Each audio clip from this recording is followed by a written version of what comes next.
Pues no sé qué decir, porque estoy nerviosa, estoy muy contenta, estoy muy emocionada, porque estoy viendo gente de las primeras generaciones de Gestalt, gente que ha terminado Gestalt, amigos, bueno, me emociona mucho, gente que está en la primera formación y que terminan este fin de semana, por medio de otros profesores que han estado aquí por algunas razones o que están aquí, con ese pretexto están otros papás o esta gente interesados en un tema que creo que es muy importante que todos conozcamos, y de la mano de Chimo, que ahora te presentaré un poco mejor. Estoy muy emocionada, estoy nerviosa ahora. Agradecerte, Chimo, de verdad por tanto apoyo. Entonces, si lo puedo decir más alto, lo diré más alto y siempre lo diré. Muchas gracias por tu apoyo. Y justo a Chimo lo conocí impartiendo una conferencia en el 2009 en el Congreso Internacional de Gestalt en Madrid, impartiendo una conferencia sobre la vergüenza. Yo estaba ahí de ayudante, más bien abría la puerta y cerraba la puerta para la gente que iba entrando, y lo escuchaba, y gente importante para mí me dijo: esta persona está diciendo unas cosas maravillosas sobre este tema. Y desde ahí lo empecé a perseguir, tenía su tarjeta, y no se me hizo hasta el 2014. Por 1000 razones. Así que ahora te voy a disfrutar escuchándote, te van a disfrutar esta gente, y agradecerte, que sabemos que es el fin de semana de mucho trabajo para ti, de muchos meses, y siempre me has dicho: sigo apoyando, así que busquemos otro día antes de la formación y hagamos algo. Y estoy aquí. Y te lo agradezco. Así que este trago que estás en la cámara me lo voy a echar yo también. Vamos a dividirlo. Así no aparezco yo solamente en la cámara. Muchas gracias, Chimo.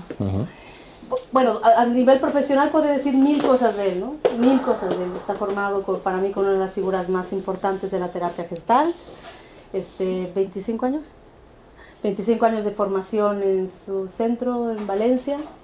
La formación que impartimos nosotros aquí es en manos de él y de la gente que está en Francia. Responsable de muchos artículos como la obsesión, como la vergüenza. Podría decir muchas cosas, muchas más. Imparte formación aquí en su centro, en Francia, en Ucrania, en no sé qué, de nombres que no me salen ahora. Diferentes ciudades rusas, en Kazajistán. Y bueno, y desde hace un tiempo estamos aquí tratando de sacar adelante nuestro proyecto, y muchas gracias. Confío en las formaciones que son serias, en profesionales que son serios y que pueden ayudar al ser humano a entender ciertas cosas que nos pasan a nosotros, que nos pasan con nuestros hijos, y que mejor de la mano ahora de él, ¿vale? Y bienvenido. Y yo me quito.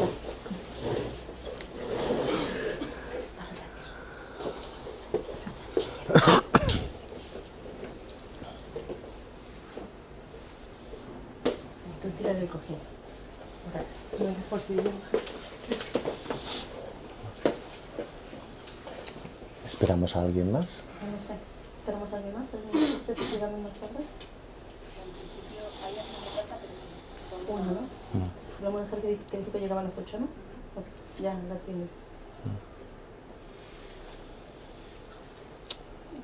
Bien. ¿Cuánta gente? Buenas tardes a todas y a todos, y bienvenidos, y gracias a todas y a todos por hacer posible esta conferencia, porque no tendría mucho sentido un conferenciante sin nadie que le escuchara, ¿no? Entonces, que el acto de hoy tenga lugar no solamente se debe a mí, no solamente se debe al esfuerzo de Erika, sino que también gracias a vuestra presencia este acto puede tener lugar.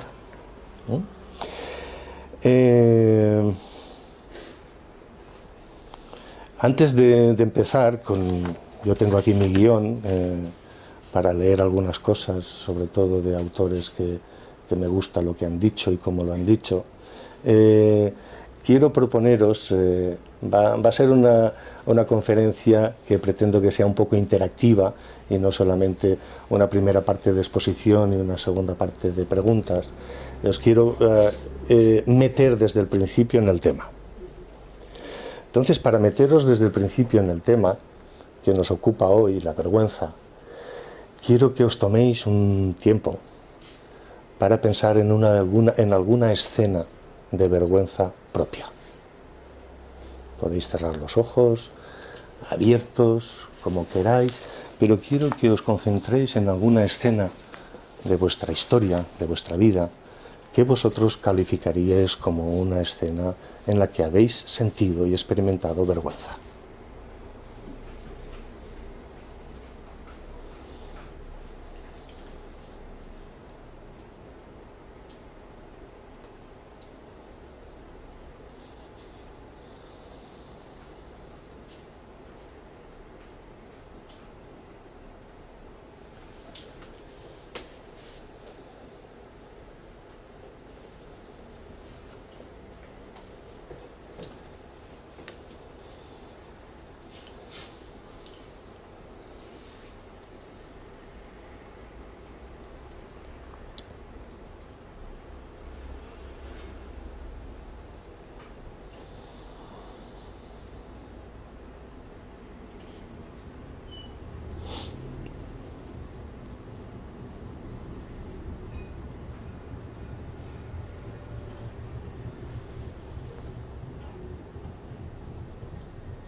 Mirad qué personas estaban implicadas en esa situación. Además de vosotros, obviamente.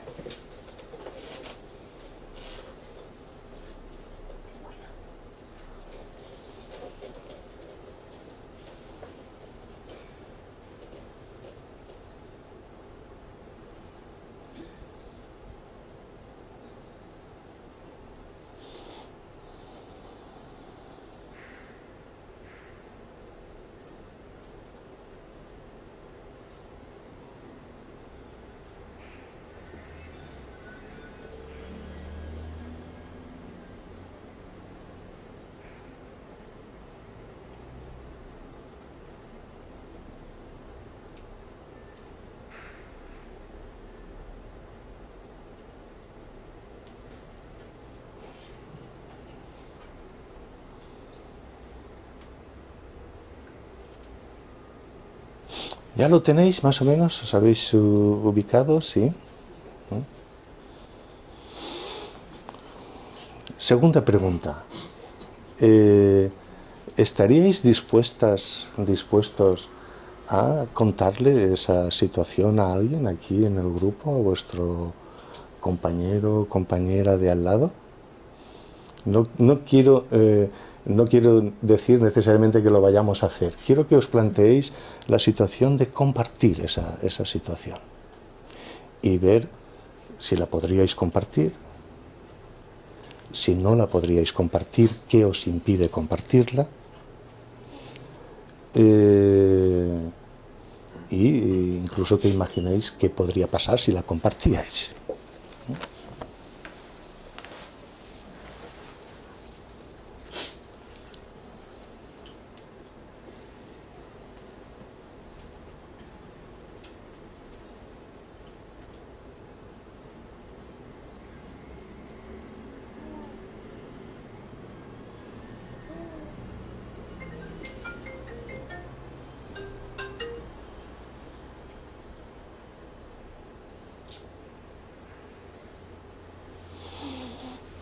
Bien, si todo va bien, que nunca se sabe, probablemente las cosas que vaya contando de mi interés por el tema os resuenen ahora que habéis contactado con una escena propia de vergüenza.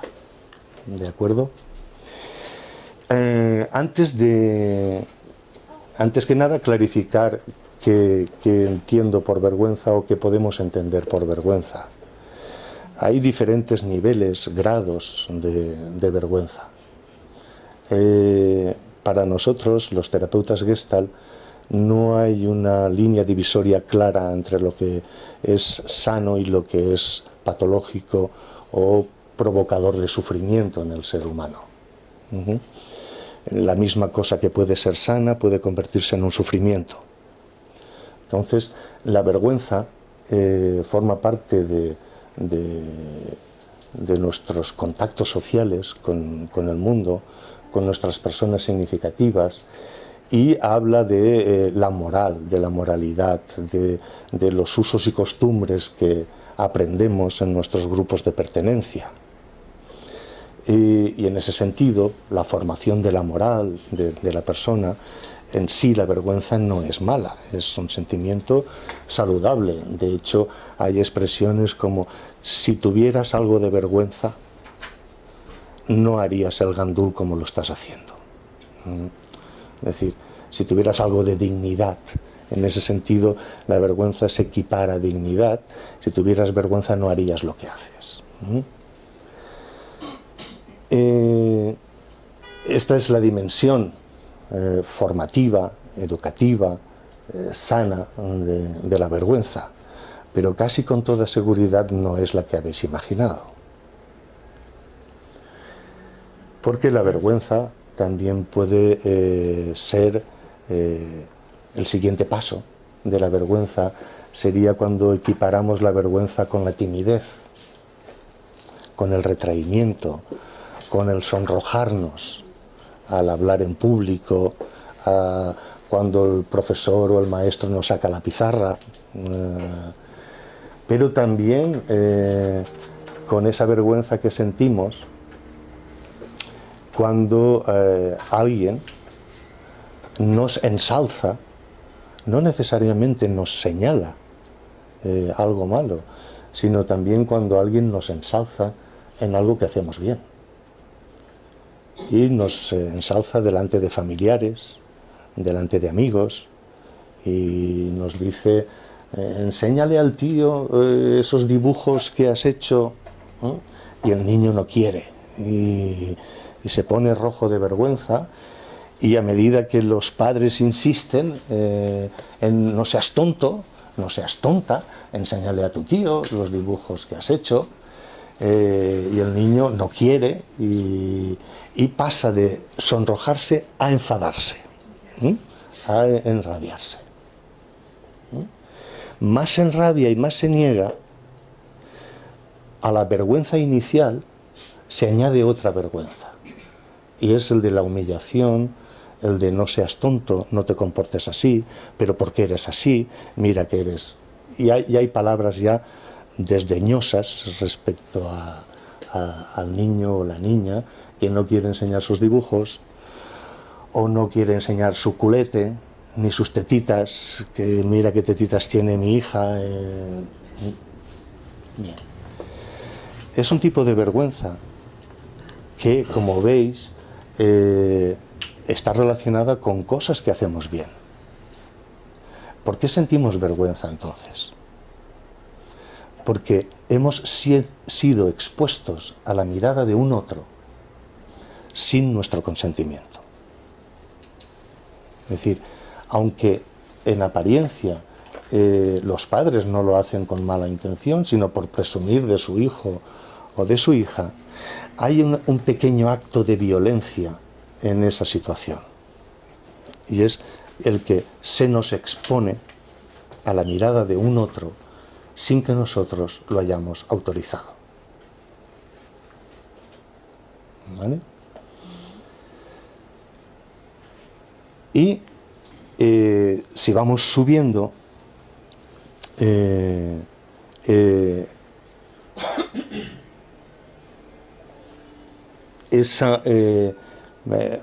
antes de subir un poco más al otro tipo de vergüenza que voy a abordar durante la conferencia, me he acordado de un padre.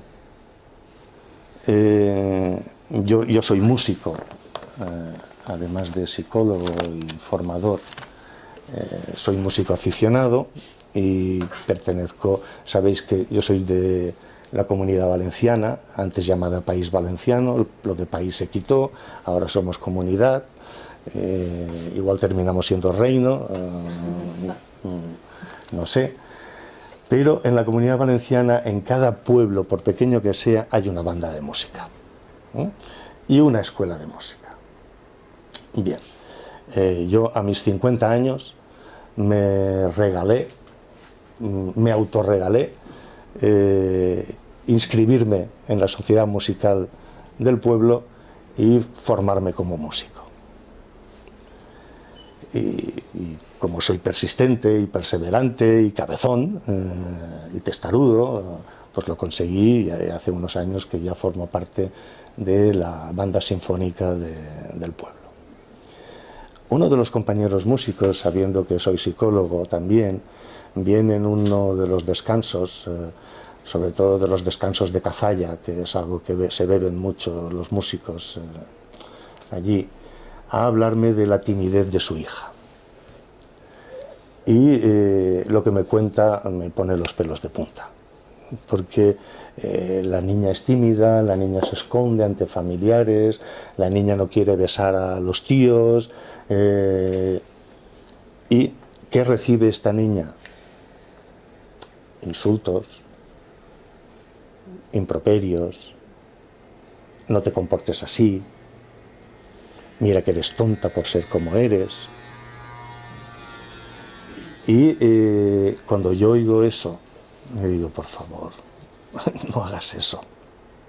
Es decir, respeta la timidez de tu hija, respeta su vergüenza, porque la vergüenza también la podemos entender como un indicador de que algo en la interrelación, en el vínculo, no está funcionando. Como le dije a una paciente en un grupo, tu vergüenza indica, me informa, de que tu espacio ha sido violado, que tu intimidad ha sido violada, que tu manera de sentir ha sido violada. Por tanto, tu vergüenza es una señal que indica también que hay alguien que está cometiendo un acto que no debería estar cometiendo.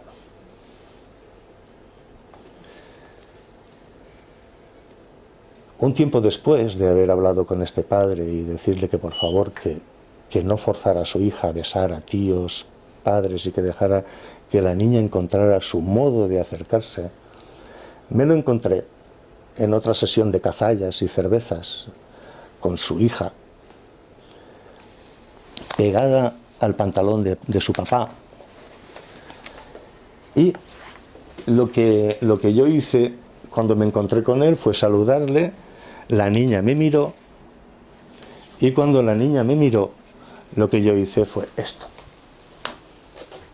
Bajé hasta su nivel y dije, hola, ¿cómo te llamas?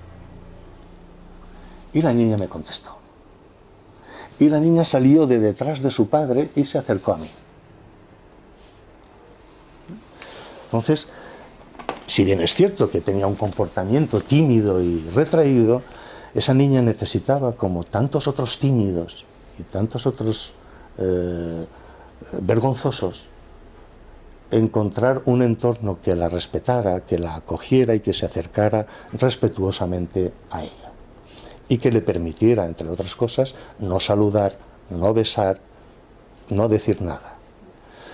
Porque cuando hacemos eso, lo que hace este padre y lo que hacen mucha gente es que a la vergüenza que experimentamos se añade el que nos avergüenzan por la vergüenza que sentimos. Y es una doble vergüenza. La vergüenza que sentimos por ser como somos y que luego se nos avergüence por ser como somos. Dos veces avergonzados. Y esa suele ser más devastadora que la primera. La primera puede no tener ninguna consecuencia. La gente la puede superar con el tiempo. Como yo, que digo que soy un vergonzoso desvergonzado, es porque en mi época era un vergonzoso y ahora soy un desvergonzado, que me permite estar aquí ante desconocidos hablando de este tema. Pero es una desvergüenza que he ido superando con el tiempo y encontrándome en mi vida a gente que me ha ayudado a superar esa vergüenza y que me ha permitido ser actor, aficionado, y subir a un escenario, ser orador en congresos internacionales, como decía Erika, o ser músico y tener que hacer una audición solo en medio del escenario ante el público. La vergüenza es una cosa y tener un ataque parkinsoniano y que te tiemble la voz en esos momentos es otra. Eso se llama ansiedad. Son dos cosas diferentes. Es de esta vergüenza que aniquila de la que vamos a hablar hoy. Porque ese otro tipo de vergüenza está hecho de soledad, está hecho de aislamiento, está hecho de silencio, muchos silencios. Por eso os he pedido si podríais hablar de la situación que habéis pensado, de impotencia, de deshonor, de inadecuación, sentirse inadecuado, de insuficiencia, no sentirse a la altura, de humillación y de indignidad. Esos serían el conjunto de palabras que recogerían qué siente la persona que siente vergüenza. Se siente indigno, se siente humillado, se siente solo, calla, y cuanto más calla, más vergüenza siente por callar. Ante una humillación recibida, luego se autotortura, es decir, ¿por qué no reaccioné? ¿Por qué no dije? ¿Por qué no fui capaz de pararlo? Entonces, ya el propio sujeto ejerce una crítica sobre sí mismo y su comportamiento.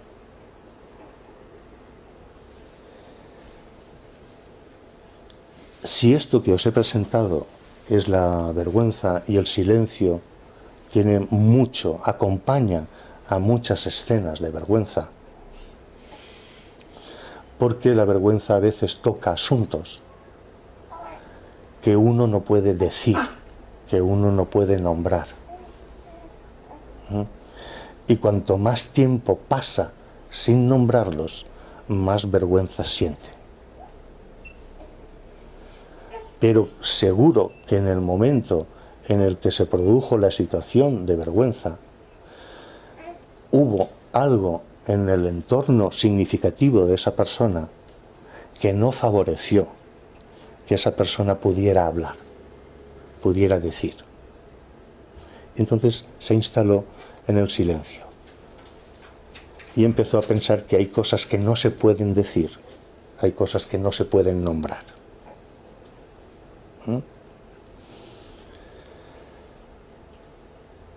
¿Lleva una situación de vergüenza necesariamente a que esa persona no sea nadie? Es decir, porque con la vergüenza lo que casi todos queremos es escondernos.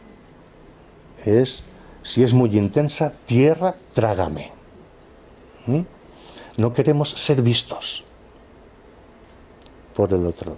No queremos que el otro sepa. Por lo que hemos visto, lo que hemos pasado, lo que nos ha sucedido. Y ya digo, ¿lleva eso necesariamente a que la persona sea una persona problemática, sea una persona que no sea nadie en la vida, fruto de la inseguridad que le crea esa situación, fruto de ese no sentirse digno, fruto de ese sentirse inadecuado, inapropiado? No. De la misma manera que antes he dicho que la vergüenza puede ser sana o puede generar sufrimiento, también la vergüenza vivida, esta que genera sufrimiento, puede predisponer a la persona al retraimiento, a la soledad, incluso importante, o la persona puede desplegar lo que se llaman guiones defensivos contra esa vergüenza. Y puede ser el motor, la motivación para demostrarle al mundo que me avergonzó quién soy yo, cuánto valgo. Y entonces puede despertar en la persona la ambición, entre otras cosas, encaminada a restaurar la dignidad perdida. En un libro sobre la vergüenza de un sociólogo francés, Vincent de Golejac,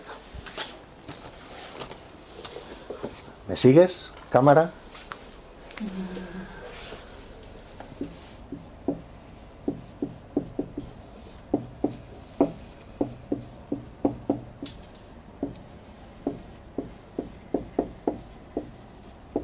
Un sociólogo francés, en su libro Las fuentes de la vergüenza, hace un estudio sociológico y clínico sobre la vergüenza. En ese libro él habla de los orígenes posibles de la vergüenza, como pueden ser la clase social a la que pertenezco,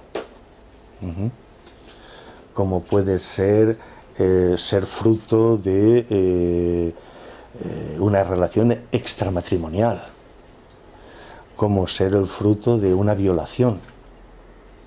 Él estudió a gente que habían vivido en la posguerra mundial, la Segunda Guerra Mundial, y se encontró casos en donde la indignidad provenía de la clase social, o por el hecho de ser judíos, o por el hecho de haber colaborado con los nazis en Francia, o por el hecho de ser fruto de la relación consentida así como así con un soldado invasor. Esos pueden ser motivos de vergüenza, ¿no? de mis orígenes. Pero también, y en este libro, Vincent de Golejac habla de tres personajes importantes en el mundo de la filosofía, de la literatura y de la psicología, que en su historia habían vivido vergüenza. Y los tres personajes de los que habla son Freud, en el mundo de la psicología, Jean-Paul Sartre, en el mundo de la filosofía, y d'Albert Camus, en el mundo de la literatura. Y cómo estos autores, en sus obras, abordan el tema de la vergüenza en sus personajes, en sus historias, de alguna forma. Y en particular, simplemente os quiero señalar cómo Sartre utilizó la vergüenza de ser judío, la vergüenza de clase, como motor para decir al mundo: os vais a enterar de quién es Jean-Paul Sartre. ¿De acuerdo?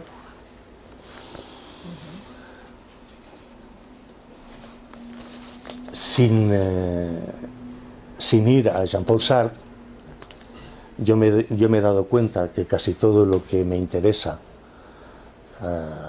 sobre lo que escribo, sobre lo que comparto, tiene una extrañísima relación conmigo. ¿Sí? Casi nunca escribo de nada que no tenga que ver conmigo. Pues en mi caso, también comparto con Jean-Paul Sartre una cierta humillación y orgullo de clase, humillación y orgullo. El orgullo es la defensa contra la vergüenza. Porque soy de familia obrera, en un pueblo perdido en la montaña, en la Comunidad Valenciana. Mi madre era criada de las familias ricas del pueblo, fue criada durante mucho tiempo, desde muy joven, cuidando niños de los ricos y las casas de los ricos. Y hay ahí un sentimiento al mismo tiempo que por las historias contadas por mi madre y por mi padre de la vergüenza de ser pobres, y al mismo tiempo el orgullo y la reivindicación de clase. Orgullo y reivindicación que me convirtió en el primer universitario de clase obrera de mi pueblo. El que salió de ese pueblo de apenas 800 habitantes y estando dotado para los estudios, como había demostrado en el colegio y en el bachiller, en aquella época, estoy hablando de los años finales de los 60 y los 70, en la España, por lo menos en mi pueblo, que era un pelín atrasado, si destacabas en los estudios, tenías tres opciones. Como mucho terminar el bachiller y ponerte a trabajar en una empresa del textil, que en mi pueblo había muchas, como administrativo, no en el telar. Ya era un escalón. Ya no trabajabas en el telar, ya trabajabas en oficinas, porque tenías talento y tenías estudios. Pero había otras dos opciones bastante aceptadas en España, que era el seminario y el ejército. ¿Campo? ¿Y el campo? ¿Y el campo? No. Si querías desarrollar tus dotes, hombre, trabajar en el telar siempre podías. Yo he trabajado en un telar de fabricación de mantas y es infernal. El ruido que allí se vive es horroroso. Así es que preferí trabajar como albañil, que me daba el aire, y así llegaba con un moreno en septiembre a la facultad envidiable. Pues eso, ¿no? Ese sentimiento que muchas veces he experimentado de vergüenza por ser diferente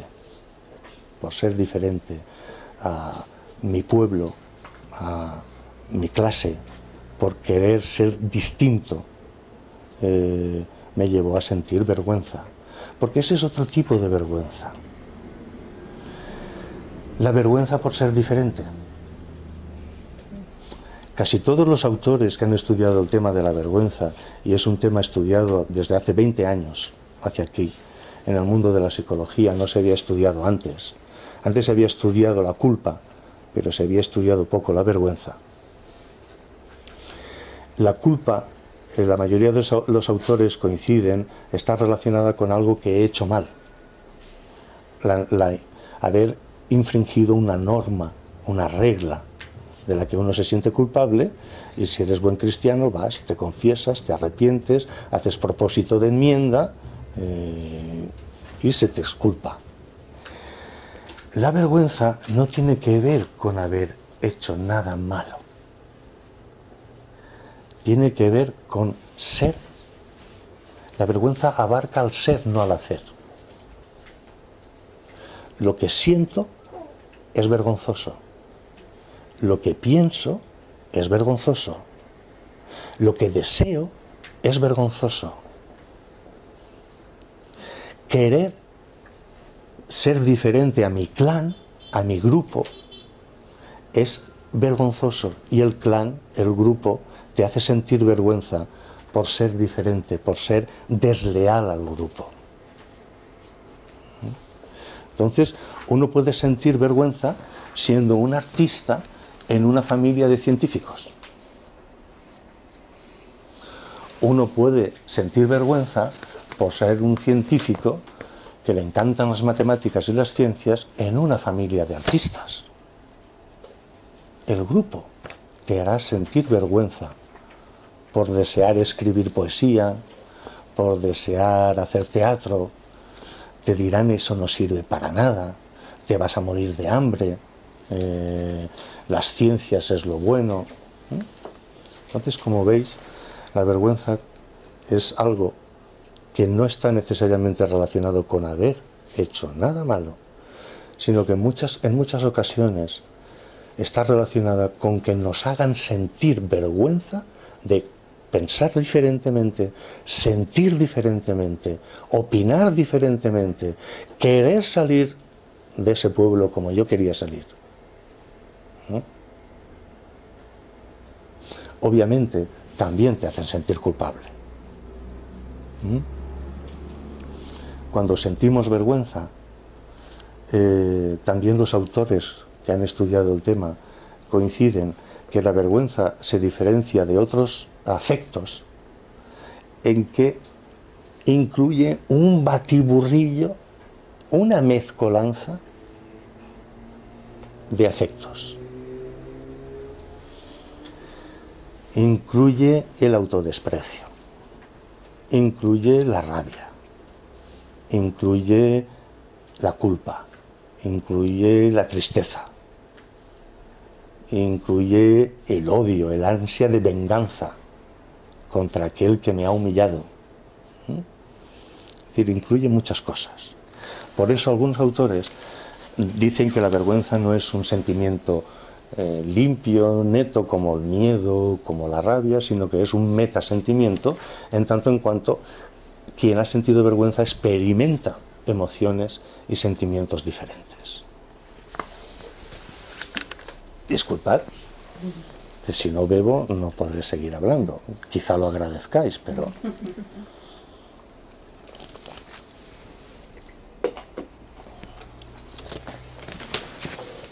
Bien, hasta aquí un poco de qué es esa vergüenza.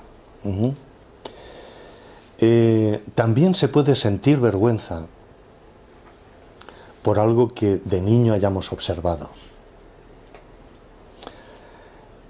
Como cuenta Vincent de Golejac en su libro, esos dos gemelos que entran en el comedor de la casa ven a su madre desnuda, atada al radiador, golpeada por el padre, que cierran la puerta del salón y se vuelven a su habitación a dormir.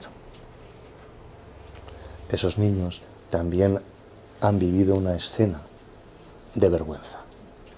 La vergüenza de ver a su madre humillada, de ver a su padre como agresor y humillador, y de no poder hablar de ello ni explicarse qué es lo que ahí está pasando. Esos dos niños, como cuenta Vincent de Golejac, eran estudiantes brillantísimos en el cole.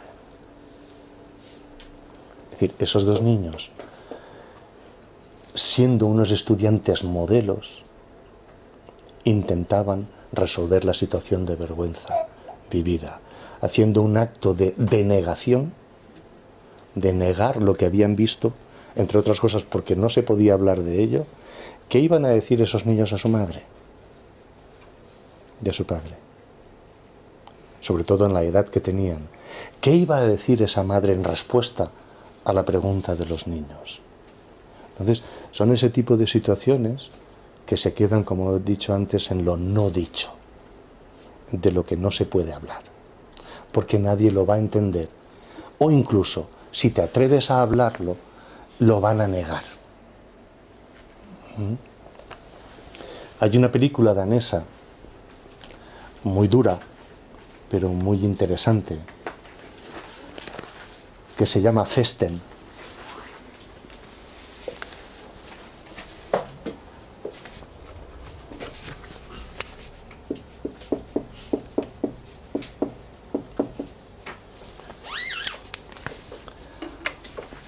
La encontraréis con el título original, danés, Festen, o también con el título castellano, Celebración. En esa película se narra la historia del protagonista que ha sido abusado por su padre. Y al mismo tiempo se narra la historia de la hermana del protagonista, que se suicidó, no pudiendo soportar el dolor y el sufrimiento que había vivido, porque era abusada también por su padre, los dos, hijo e hija. Y esta película empieza con una fiesta que los daneses saben montar de puta madre. Se ponen a comer a las 2 del mediodía y terminan a las 2 de la noche, borrachos perdidos y con una gran comilona. Y la película, más o menos, empieza en el brindis al padre que celebra 60 años y que tiene reunidos a los hijos y amigos y tal. Es un gran industrial, un gran hombre, con el brindis del hijo, diciendo: brindo por mi padre, por su 60 aniversario y por las tantas veces como me sodomizó cuando era niño. ¿Qué se produce en esa película? Le toman por loco. No está bien. La muerte de la hermana le ha afectado. Disculpadle. Es decir, la negación. La negación que hace que muchas veces las personas carguemos con una vergüenza, con un callarnos algo que deberíamos decir, nombrar y denunciar, porque el entorno no lo va a querer escuchar, no lo va a saber entender, no va a saber dar el apoyo necesario que esa persona necesita para nombrar aquello que necesita ser denunciado y declarado. Este es un ejemplo bastante común. Cuando ha habido abusos en la infancia, la persona silencia el abuso o su entorno le obliga a silenciar el abuso y hacer como si no hubiera pasado nada. Y quizás sabéis que el primer paso para salir de esa vergüenza que lleva la persona y que no debería sentir ella, sino quien abusó de ella, el primer paso es hablar, poder hablar de ello. Poder denunciar y nombrar lo innombrable. Y encontrar a alguien que sepa escuchar y acoger esa historia sin juicio, sin compasión, sino que la escuche con ternura, con aceptación. ¿De acuerdo?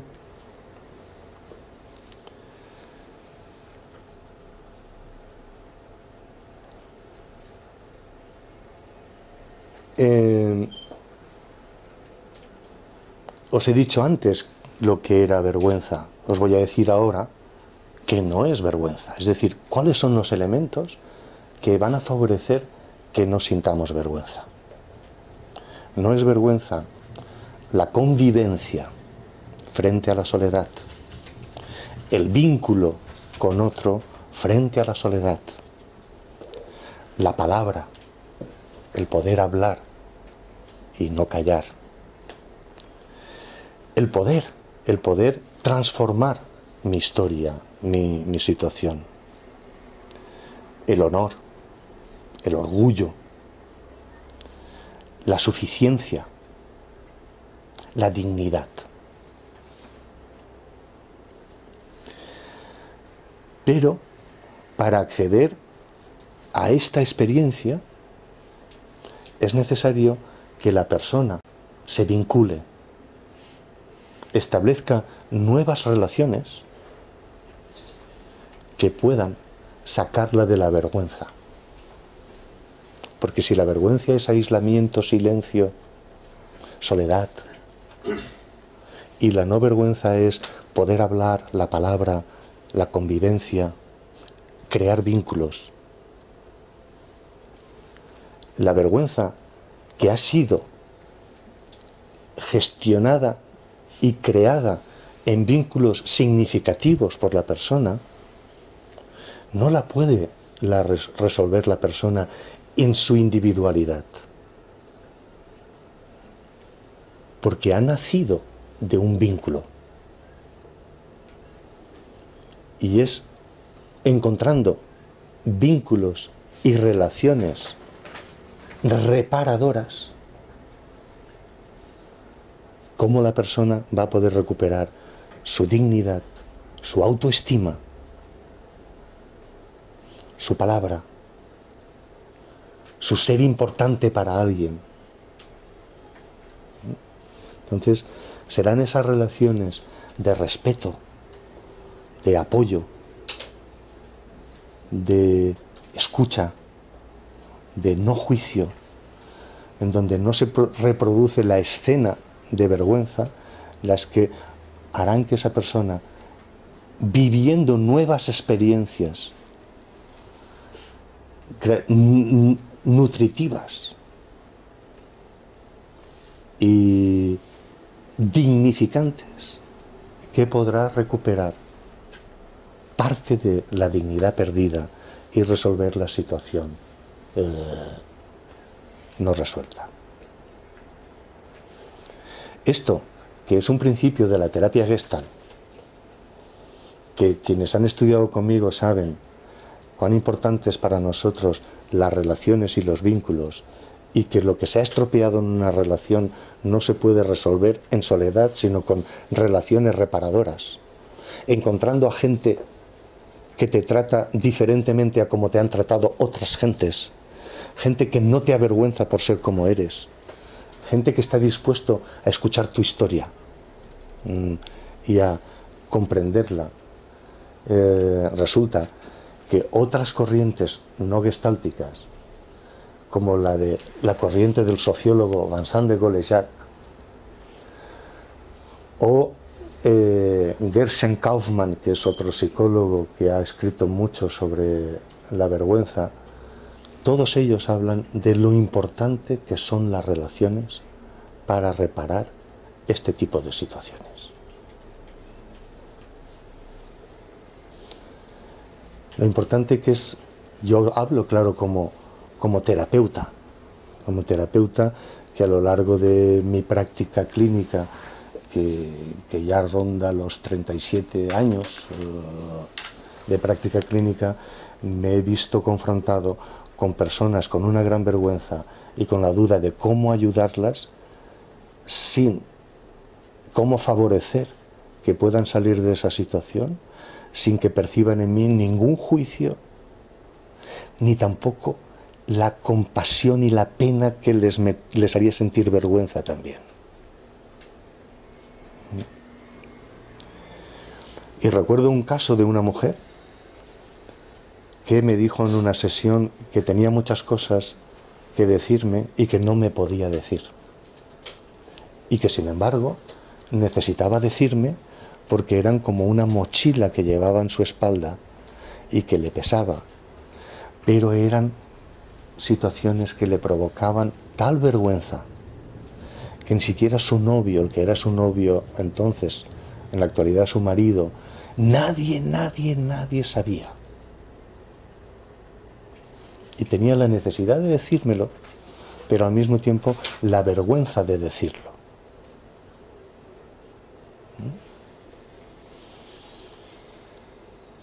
Le propuse que para la sesión siguiente comprara una caja de caudales en una ferretería y metiera dentro de la caja de caudales papelitos con aquellas escenas de vergüenza de las que me quería hablar. Me iba a entregar la caja de caudales a mí, yo iba a ser el depositario de su vergüenza, ya no la llevaría ella a cuestas, ella se quedaría con la llave. Y a medida que en la terapia fuese resolviendo esos temas que estaban dentro de la cajita y que yo no tenía que saber cuáles eran, porque eso también produce vergüenza, decir, siento vergüenza por esto. Entonces, a medida que ella iba abordando los temas de los que tenía vergüenza, me pedía la caja de caudales, la abría, buscaba el papelito en cuestión, o los papelitos en cuestión, lo sacaba de la caja, esto ya está hablado, yo no sabía qué era. Cerraba la caja y me la volvía a dar hasta la siguiente ocasión. Hay que ser delicado con los temas de vergüenza y al mismo tiempo es necesario que se hable de la vergüenza. Porque si no se habla, se queda encapsulada dentro de la persona. Y cuando es compartida por alguien que sí que sabe escucharla, se crea un vínculo y se crea la posibilidad de una nueva relación reparadora.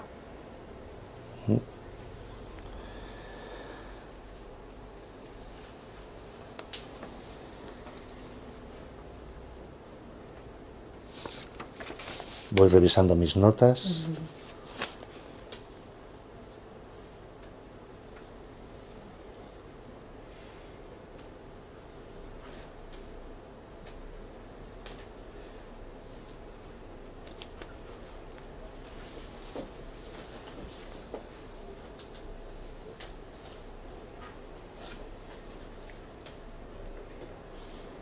Bien, este autor que os he mencionado hace un instante, os lo voy a apuntar también.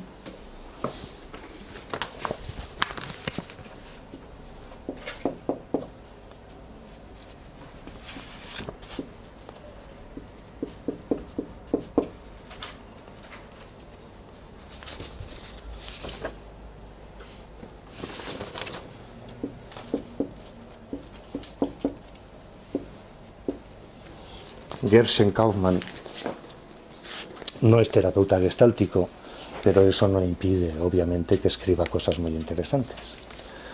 Tiene un libro titulado Psicología de la vergüenza, que para mí es un gran complemento del anterior. Tenemos a un sociólogo y a un psicólogo investigando los dos, uno en Francia y otro en Estados Unidos, sobre el tema de la vergüenza, interesándose por las personas que sufren de vergüenza. Dice Gershon Kaufmann que la vergüenza está vinculada a los puentes interpersonales que establecemos con los otros. Todas las personas necesitamos de relaciones. Necesitamos, como dice Kaufmann, sentir que pertenecemos a algo. La necesidad de pertenencia es una necesidad humana básica. Necesitamos identificarnos con un grupo que nos aporte valores positivos. Necesitamos sentir que tenemos raíces, pero también necesitamos tocar y ser tocados. El abrazo protector, ese abrazo de ahí. Es decir, ese abrazo que calma, que tranquiliza, ese contacto piel a piel, que como me dijo una paciente en una ocasión, cuando en una sesión donde estaba ella muy triste, muy angustiada y tal, y yo le dije, ¿qué necesitas? ¿Qué necesitas en estos momentos de mí? Dice, me da vergüenza pedírtelo, pero necesitaría un abrazo. ¿Qué tipo de abrazo? Porque hay muchos tipos de abrazos, no sé si lo sabéis. Cuando yo era adolescente y hacíamos guateques, había un tipo de abrazo unido al baile que tenía su aquel. Y está el abrazo machote, pero está ese abrazo protector, que tranquiliza, que calma. Y le dije a esta paciente, ¿qué tipo de abrazo necesitas?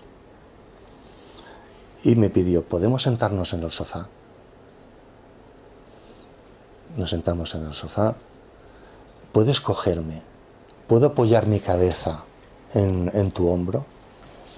Y lo hicimos así. Y empezó a llorar. Empezó a llorar de manera desconsolada. Yo me callé y la dejé llorar, que era lo que necesitaba, poder vaciarse. Cuando ya terminó de llorar, pudimos hablar de cómo se sentía, de qué le pasaba, esas lágrimas estaban hechas de qué sentimiento, de qué necesidad. Ya pudimos introducir la palabra, pero primero fue necesario que gracias a ese contacto físico ella pudiera desmoronarse, al final de la sesión, me dijo, ¿esto es mejor que el Prozac? Bien.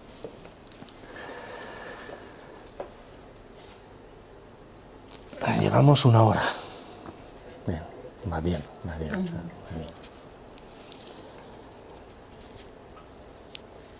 Pues este autor dice, ¿no?, que los puentes interpersonales y todas estas necesidades que tenemos de vínculo pueden ser no satisfechos por los adultos responsables y generar vergüenza en el niño por desear un abrazo, por necesitar un reconocimiento, porque todos también necesitamos ser reconocidos, ser validados,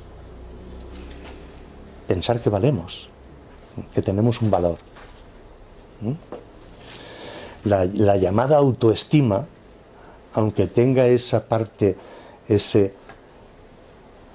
prefijo, ¿sí?, de auto, no quiere decir yo me quiero a mí mismo.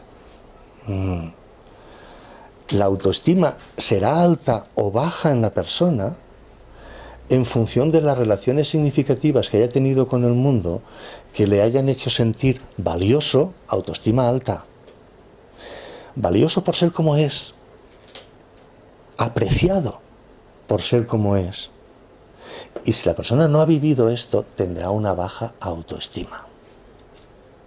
Entonces, de nuevo, la autoestima no se soluciona en profundidad mirándose al espejo todos los días y diciéndose, tú vales, tú puedes, qué guapo eres, que vas a triunfar. Vales 1000. No. Porque luego me voy a encontrar en mi trabajo, me voy a encontrar con esa chica que me gusta y que no me atrevo a dirigirle la palabra porque temo el rechazo.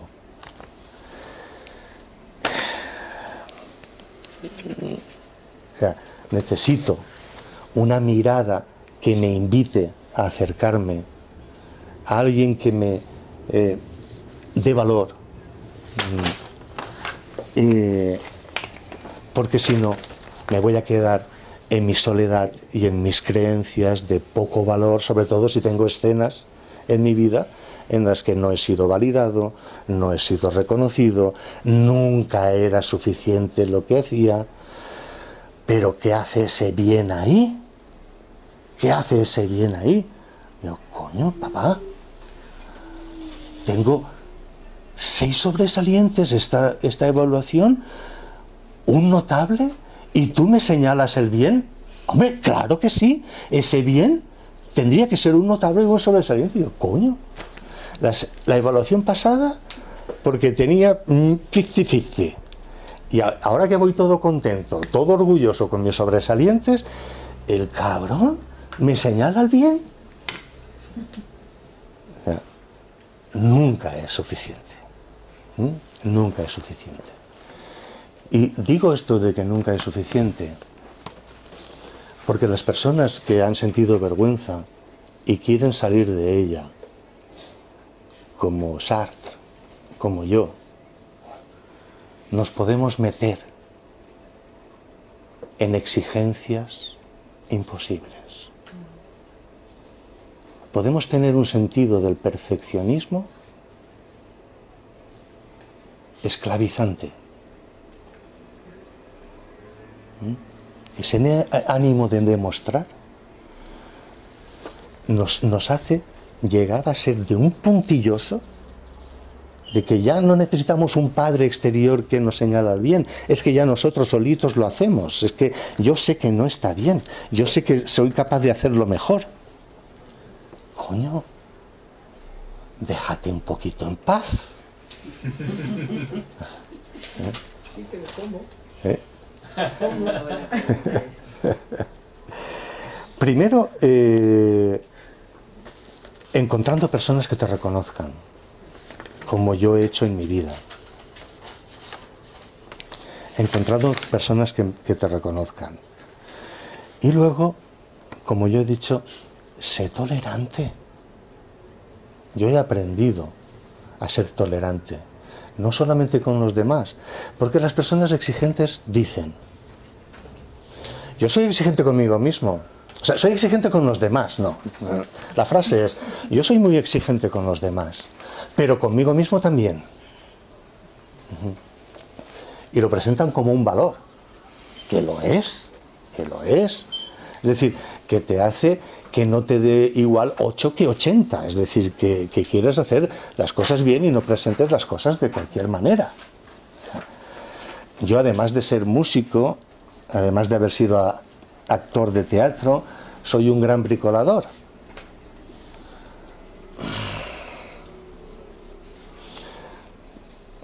Si hay que deshacerlo y volverlo a hacer, se deshace y se vuelve a hacer. Como yo le eché así un ojo a la cama matrimonial que hice para mi mujer y para mí, diseñada por ella y construida por mí, y cuando pongo el rodapié, y ya estoy ya más contento que un 8, me levanto y miro el rodapié y digo, la carretera del puerto de Sierra Nevada es esto. Fuera todo el rodapié. Es decir, hay un cierto perfeccionismo que es bueno, una cierta autoconciencia que es buena y que nos hace querer mejorar. Pero cuidadito, porque si se convierte en un yo ideal que nunca vas a poder alcanzar, porque por definición es ideal, puede ser tu peor prisión. Entonces, por una parte, encontrarte en tu historia, en tu trayectoria, como yo me he encontrado a mi maestro Jean-Marie, a mi terapeuta Elvira Pérez, a mi pareja Lidia, gente que ante mis inseguridades, ante mi baja autoestima en determinado momento, me han devuelto una imagen positiva de mí, me han devuelto cómo ellos me ven,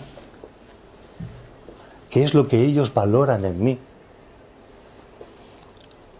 Son ese tipo de relaciones que te van construyendo de otra manera. Y son gente que me ha permitido hablar de lo que antes no me hubiera atrevido a hablar. Por ejemplo, con mi maestro, con Jean-Marie,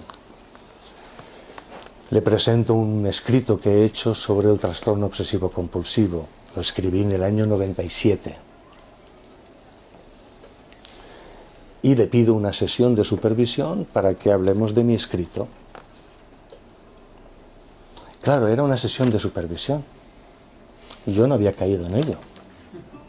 Es decir, era una sesión para sacarle pegas al escrito.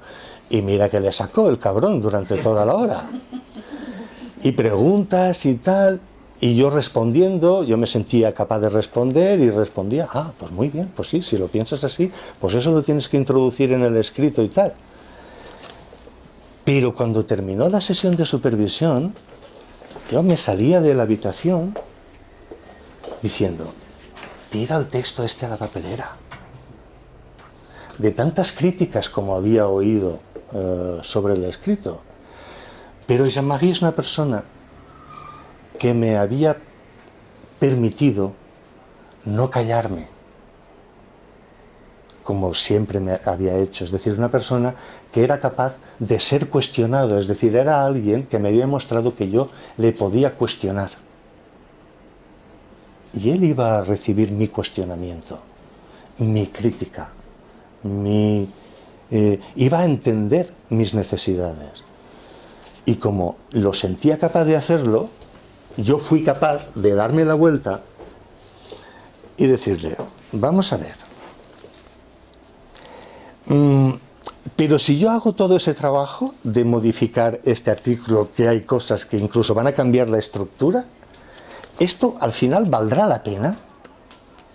Hombre, claro que sí, te lo voy a publicar en francés.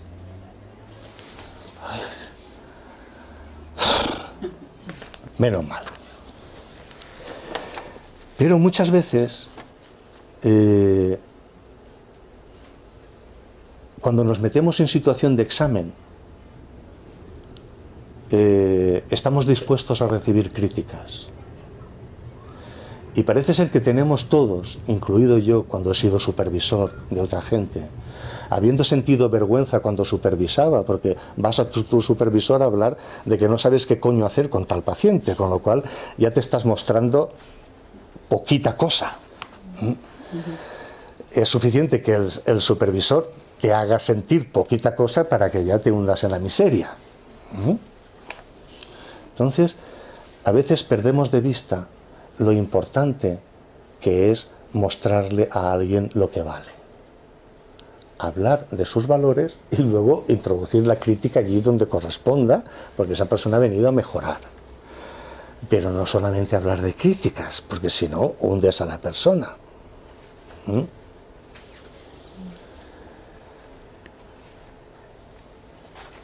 Esa es una. Es decir, mi mujer contribuyó en otras cosas en las que yo me sentía inseguro. Es decir, gente que como el hada madrina del cuento de la Cenicienta, le devuelven una imagen a la Cenicienta diferente a la